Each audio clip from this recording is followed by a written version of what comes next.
Good morning dear student. आज के lecture में हम क्लास 11 से एक्सरसाइज 10.2 से पहले के जो बेसिक कॉन्सेप्ट हैं उनको डिस्कस करेंगे। तो चलो देखते हैं उन कॉन्सेप्ट्स को। सबसे पहला जो कॉन्सेप्ट आता है स्टूडेंट्स वो है equation of a line in different forms. Okay student, तो पहली जो फॉर्म है स्टूडेंट, फर्स्ट केस ले लेता हूं मैं। Case first, line parallel to x axis. Okay student, जब लाइन एक्स एक्सिस के पैरेलल होती है उस केस में लाइन की इक्वेशन क्या होगी? मान लेते हैं ये आपके पास वाई एक्सिस है और ये आपका एक्स एक्सिस है। ओके स्टूडेंट, और हमारे पास एक लाइन है, सपोज वो लाइन एल है। इस लाइन की इक्वेशन क्या होगी? डियर स्टूडेंट, आपको पता है ये एक फिक्स डिस्टेंस है जिसको मैं बी नाम दे देता हूं। ओके, ये लाइन कहीं भी चले आपको ये डिस्टेंस बिल्कुल फिक्स मिलेगी। उस केस में इस लाइन की जो इक्वेशन स्टूडेंट वो होगी y के इक्वल में b। क्लियर? ऐसा भी हो सकता है कि ये लाइन इसके डाउन में हो तो ये लेंथ बिल्कुल नेगेटिव हो जाएगी स्टूडेंट। उस केस में ये लाइन की इक्वेशन y के इक्वल में -b हो जाएगी। ओके स्टूडेंट, जब ये लाइन अपवर्ड थी तो y के इक्वल b होगा, डाउनवर्ड होगी तो ये लाइन की इक्वेशन होगी y के इक्वल में -b। अब सेकंड केस में हो सकता है ये लाइन y एक्सिस के पैरेलल हो। So line parallel to y axis. Okay student, मान लो ये y एक्सिस है और ये आपका x एक्सिस। हमारे पास कोई लाइन है, ये लाइन है L। अब ये डिस्टेंस बिल्कुल यहां से फिक्स होगी। ओके स्टूडेंट, फिक्स का मतलब मान लो कि पॉइंट x = 3 है तो x के इक्वल में 3 ही इसकी इक्वेशन होगी। तो ये लाइन की इक्वेशन बन जाएगी x के इक्वल में a। a एक कांस्टेंट वैल्यू है। अगर इस साइड होती लाइन ये तो इस लाइन की इक्वेशन आपको पता है इस साइड x नेगेटिव होता है तो x के इक्वल में -a आ जाएगा, जबकि ये लेंथ आपको पता है बिल्कुल फिक्स लेंथ है। ओके स्टूडेंट, तो ये फर्स्ट टॉपिक था आपका डिफरेंट फॉर्म में। अगर लाइन x एक्सिस के पैरेलल होती है तो ये केस होगा, y एक्सिस के पैरेलल होती है तो लाइन की इक्वेशन इस प्रकार से आएगी। चलो अब हम स्टूडेंट नेक्स्ट टॉपिक देखते हैं, equation of a line passing through a given point. Okay student, एक लाइन एक पॉइंट से पास हो रही है। Equation of a line passing through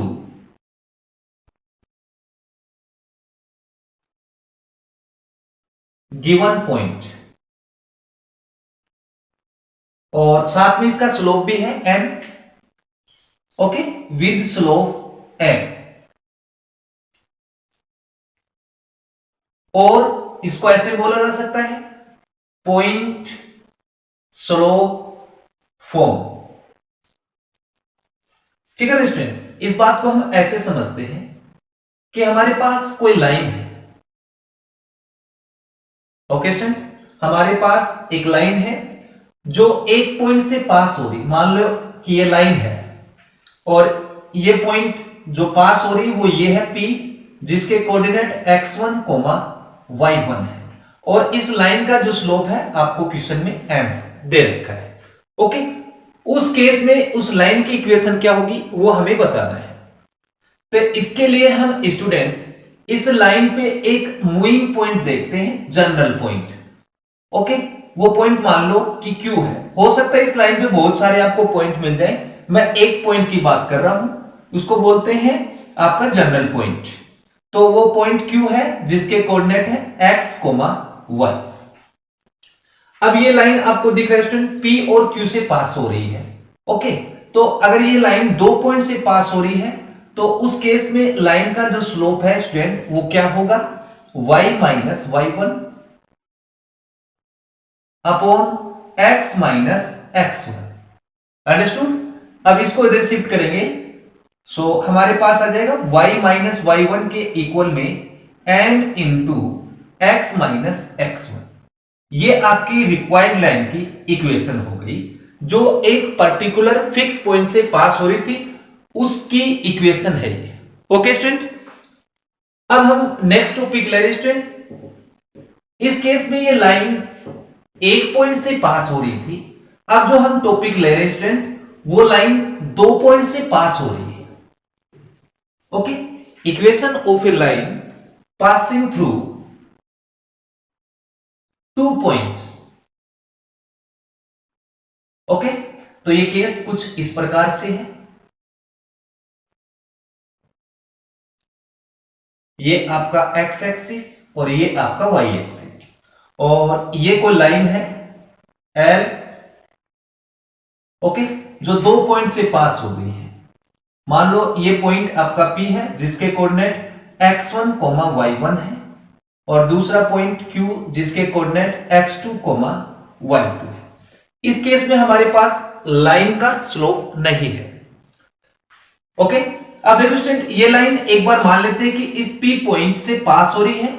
उस केस में लाइन की इक्वेशन क्या होगी, y माइनस y1 के इक्वल में m into x minus x1। Equation number first.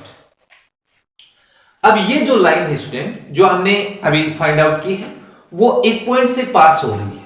Okay, तो line first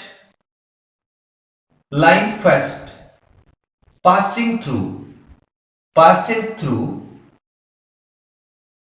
x2, y2। Okay, ये लाइन इस पॉइंट से पास हो रही है, तब लाइन की इक्वेशन क्या होगी student, y2 minus y1। x और y की जगह हम ये पुट करेंगे, y2 minus y1 is equal to m x2 minus x1। Okay, यहां से हम स्लोप फाइंड आउट कर लेंगे। तो ये इस साइड आ जाएगा, तो हमारे पास आ जाएगा m के इक्वल में y2 minus y1 upon x2 minus x1। Okay, ये हमारे पास स्लोप आ गया। ये m की वैल्यू इक्वेशन फर्स्ट में सब्स्टिट्यूट करेंगे। So y minus y1 is equal to y2 minus y1 upon x2 minus x1 into x minus x1। ये आपकी required line की इक्वेशन हो गई। तो जब लाइन अगर 2 पॉइंट से पास होती है तब लाइन की इक्वेशन आपकी ये बनेगी। अंडरस्टूड। चलो स्टूडेंट, अब हम नेक्स्ट टॉपिक ले रहे हैं slope form of a line या फिर gradient form of a line.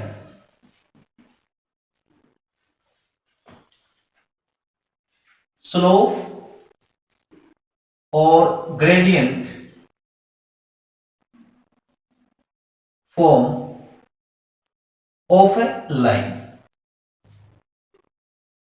Okay student, इसका मीनिंग ये हुआ कि स्टूडेंट हमारे पास कोई लाइन है L, और जो या तो x एक्सिस को इंटरसेक्ट करेगी या फिर y एक्सिस को। मान लेते हैं वो लाइन y एक्सिस को इंटरसेक्ट करती है। ओके, और वो पॉइंट है आपका 0, c, क्योंकि y एक्सिस पे आपको पता ही है x 0 होता है, और इसका जो स्लोप है स्टूडेंट वो आपके पास m है। तो उस केस में इस लाइन L की इक्वेशन क्या होगी स्टूडेंट, है ना। अब आपको दिख रहा है कि ये जो लाइन है वो एक पॉइंट से पास हो रही है। तो अगर एक पॉइंट से पास होती है लाइन तो उसकी इक्वेशन क्या होती है, y minus y1 is equal to m into x minus x1। Okay student, ये हमने इससे पहले सीखा था। तो ये जो लाइन है वो 0, c से पास हो रही है। So y minus c is equal to m into x minus x1। x1 क्या है, 0 है, तो हमारे पास आ जाएगा y minus c is equal to mx। इसको इधर शिफ्ट करूंगा तो y के इक्वल में आएगा mx प्लस सी। ये लाइन की इक्वेशन होगी जिसको हम बोलते हैं स्लोप फॉर्म। अंडरस्टूड। अब ऐसा भी हो सकता है स्टूडेंट कि ये लाइन y एक्सिस को नीचे की तरफ इंटरसेक्ट करे। तो नीचे की तरफ अगर इंटरसेक्ट करेगी तो इस पॉइंट के कोऑर्डिनेट क्या होंगे 0, माइनस सी। तो फिर लाइन की इक्वेशन क्या आएगी y के इक्वल में mx माइनस सी हो जाएगा। Okay student. सेकेंड केस अगर ऐसा लिया जाए कि मान लो कि ये लाइन y एक्सिस की बजाय अगर x एक्सिस को इंटरसेक्ट करे और इस पॉइंट के आपको पता है स्टूडेंट कोऑर्डिनेट होंगे d, 0। मैंने पर्टिकुलर कोई पॉइंट ले लिया d, 0। तो इस लाइन की इक्वेशन क्या होगी स्टूडेंट y माइनस y1, क्योंकि इसमें y0 है, is equal to m x minus d। तो ये यहां से हट जाएगा। तो ये लाइन की इक्वेशन अगर लाइन x एक्सिस को इंटरसेक्ट करती है। Okay student.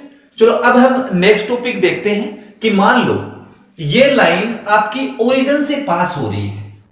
Okay student. ये लाइन किससे पास हो रही है ओरिजिन से। उस केस में लाइन की इक्वेशन क्या होगी तो वो कुछ इस तरीके से आपको दिखेगा student, x axis and y axis. ये कोई लाइन L है जो ओरिजिन से पास हो रही है और इसका स्लोप क्या है L, 0, 0। तो आपको पता है कि लाइन एक पर्टिकुलर पॉइंट से पास हो रही है और हमें पता है कि अगर कोई लाइन एक पॉइंट से पास होती है तो उसकी इक्वेशन स्टूडेंट ये होती है। ओके।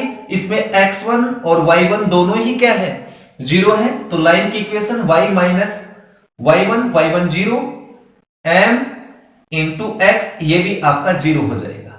Okay student. यानी कि अगर कोई लाइन ओरिजिन से पास होती है तो लाइन की इक्वेशन y के इक्वल में mx होगी। Okay. Yes student. Next topic देखते हैं intercept form of a line. देखो student intercept form of a line का मीनिंग क्या हुआ, कोई लाइन L है जो x एक्सिस को और y एक्सिस को इंटरसेप्ट करके पास हो रही है। मान लेते हैं ये जो आपका पॉइंट है x एक्सिस पे जो ये लाइन इंटरसेक्ट करके पास हो रही थी उसके कोऑर्डिनेट a, 0 है और y एक्सिस को जिस पॉइंट पे इंटरसेक्ट किया था वो पॉइंट मान लेते हैं b है और इसके कोऑर्डिनेट होंगे 0, b। ओके। उस केस में स्टूडेंट हमें इस लाइन L की इक्वेशन फाइंड आउट करनी है। ओके। तो इसके लिए हम स्टूडेंट एक पॉइंट इस लाइन L पे लेते हैं हम। ओके। और वो पॉइंट है आपका P और इस P पॉइंट के कोऑर्डिनेट स्टूडेंट आपको पता है x, y होगा। अब हम इस OP को ज्वाइन करते हैं। Okay student. OP को ज्वाइन किया और इस P पॉइंट से हम एक परपेंडिकुलर लाइन ड्रॉ करते हैं किस पर y एक्सिस पे और इसको नाम देता हूं मैं M। PM perpendicular on y axis. Similarly इस P पॉइंट से एक परपेंडिकुलर लाइन और ड्रॉ करते हैं। ओके। ये PN हो गया जो x एक्सिस पे परपेंडिकुलर है। अंडरस्टूड। अब देखो स्टूडेंट नोट करने वाली बात यह है कि अगर मैं OAB ट्राइंगल का एरिया फाइंड आउट करूं तो वो किसके इक्वल होगा ट्राइंगल OAP और OBP के एरियाज के सम के इक्वल होगा। Understood. So area of triangle OAB is equal to area of triangle OAP plus area of triangle OBP के इक्वल होगा। ठीक है ना स्टूडेंट, OBP के इक्वल होगा। अब आपको पता है कि OAB का एरिया क्या होगा 1/2 बेस इंटू हाइट। अब देखिए स्टूडेंट बेस कौन सा होगा इस ट्राइंगल का बड़े वाले का OA कितना है हमारे पास A into height OB that is B और इस ट्राइंगल का एरिया 1/2। इस ट्राइंगल का बेस क्या होगा स्टूडेंट देखो ध्यान से, इस ट्राइंगल का बेस OA होगा जिसको मैं A कंसीडर किया है और इसकी हाइट PN का मीनिंग हो गया आपका y एक्सिस। यानी y प्लस इस ट्राइंगल का area 1/2 base into height, base OB है B और हाइट इसकी MP का मीनिंग मतलब MP और ये ON इक्वल है, दैट इज x। अब 1/2 से 1/2 तीनों में कैंसिल, इस साइड रह गया OB is equal to AY plus BX, दोनों साइड AB का डिवाइड करते हैं। So AB upon AB is equal to AY upon AB plus BX upon AB। अब स्टूडेंट ये तो आपका वन टाइम कैंसिल, A से A कैंसिल, B से B कैंसिल, तो हमें क्या रिजल्ट मिला, X upon A plus Y upon B is equal to 1।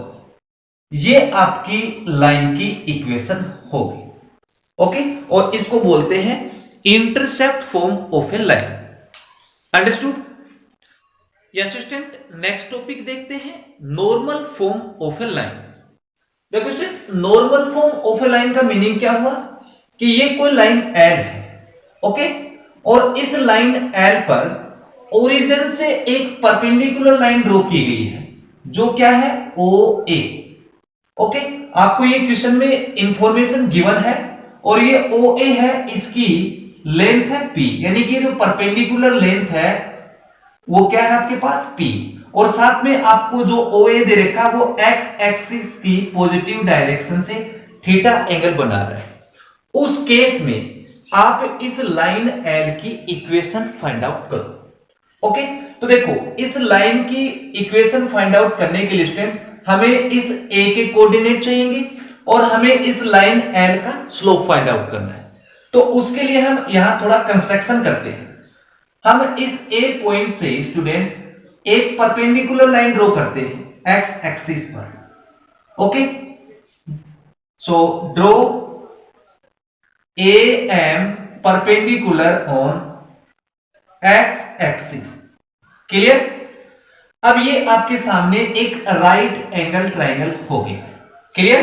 So in triangle OMA we have, यहां से अगर cos थीटा की वैल्यू फाइंड आउट करूं तो हमें क्या मिलेगा स्टूडेंट, cos थीटा के इक्वल में क्या होता है, बेस अपॉन हाइपोटेनियस। तो बेस क्या होगा OM और हाइपोटेनियस हो गया OA। ओके स्टूडेंट, तो यहां से OM की वैल्यू कितनी मिलेगी हमें, OA इंटू cos थीटा, और OA कितना है P, so OM is equal to P cos theta आ गया, और OM है आपकी ये लेंथ x एक्सिस की, यानी कि हमें OM मिल गया। तो x इस पॉइंट के कोऑर्डिनेट क्या बन जाएंगे, x तो आ गया P cos थीटा। अब y फाइंड आउट करना है, दैट इज AM, तो वो आपका आ जाएगा साइन थीटा से। साइन थीटा के इक्वल में क्या होगा, परपेंडिकुलर, थीटा के opposite side perpendicular upon hypotenuse, so AM upon OA। तो AM के इक्वल आ गया, OA को मैं P लिख देता हूं, P sine theta. Clear student? तो ये पॉइंट हो गया आपका P साइन थीटा। सिंपल। अब हमें इस लाइन का स्लोप फाइंड आउट करना है, क्योंकि ये लाइन इस पॉइंट से पास हो गई। अब इसका स्लोप क्या होगा, मान लेते हैं ये लाइन x एक्सिस की पॉजिटिव डायरेक्शन से अल्फा एंगल बनाती है। ओके स्टूडेंट, तो इस अल्फा की वैल्यू क्या होगी स्टूडेंट, ध्यान से देखना। ये आपके पास एक ट्राइंगल है, इसको नाम देता हूं मैं B, OBA, ठीक है ना स्टूडेंट, OBA। तो इसमें ये जो अल्फा है, ट्राइंगल का रूल होता है ये जो एक्सटीरियर एंगल है वो इन दो एंगल के सम के इक्वल होता है। सो यहां से अल्फा के इक्वल में क्या आएगा, 90 प्लस थीटा, और हमें फाइंड आउट क्या करना है, स्लोप। तो दोनों साइड का मैं 10 ले लेता हूं। Okay student, so 10 alpha is equal to क्या आएगा, 10 90 प्लस थीटा। Clear student? अब देखो 10 90 प्लस थीटा क्या होता है, 10 अल्फा, जिसको मैं m नाम ले लेता हूं, 10 अल्फा को m इज इक्वल टू, ये आपका बन जाएगा माइनस कोट थीटा। क्लियर, ये हमारा आ गया स्लोप। अब हम आराम से इस लाइन एल की इक्वेशन फाइंड आउट कर सकते हैं। अब स्टूडेंट ऊपर से मैं इसको रफ कर रहा हूं।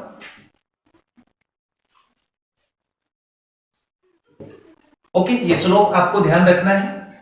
सो इक्वेशन ऑफ लाइन एल, तो therefore equation of a line L क्या होगा, y माइनस y1 क्या है, p sine theta is equal to m हमने निकाला माइनस कोट थीटा, और x माइनस x1 क्या है, p कोस थीटा। अब इसको सिंप्लीफाई करते हैं, y minus p sine theta, cot को मैं लिख सकता हूं cos theta upon sine theta into x minus p cos theta. Understood. अब इस साइन थीटा को इधर शिफ्ट करूंगा तो ये बनेगा y sine theta minus p sine square theta is equal to minus x cos theta, minus minus plus p cos square theta. Clear. अब ये x कोस थीटा को इधर शिफ्ट करता हूं और इसको इधर शिफ्ट करता हूं तो ये पॉजिटिव हो जाएगा, x कोस थीटा प्लस ये पहले से ही पॉजिटिव है y sine theta is equal to p cos square theta, और प्लस ये इधर शिफ्ट होगा तो positive p sine square theta. Understood. So x cos theta plus y sine theta is equal to, हम इसमें p कॉमन लेंगे तो cos square theta plus sine square theta, we know that 1 होता है, तो इसको यहां से मैं हटा देता हूं। तो स्टूडेंट ये आपकी नॉर्मल फॉर्म हो गई एक लाइन की। अब देखो स्टूडेंट, ये जो थीटा है वो आपका ये एंगल है, अंडरस्टूड, और p का मतलब हो गया परपेंडिकुलर लेंथ, p ये लेंथ है आपकी। ओके, तो ये स्टूडेंट इस लाइन L की इक्वेशन हो गई। क्लियर।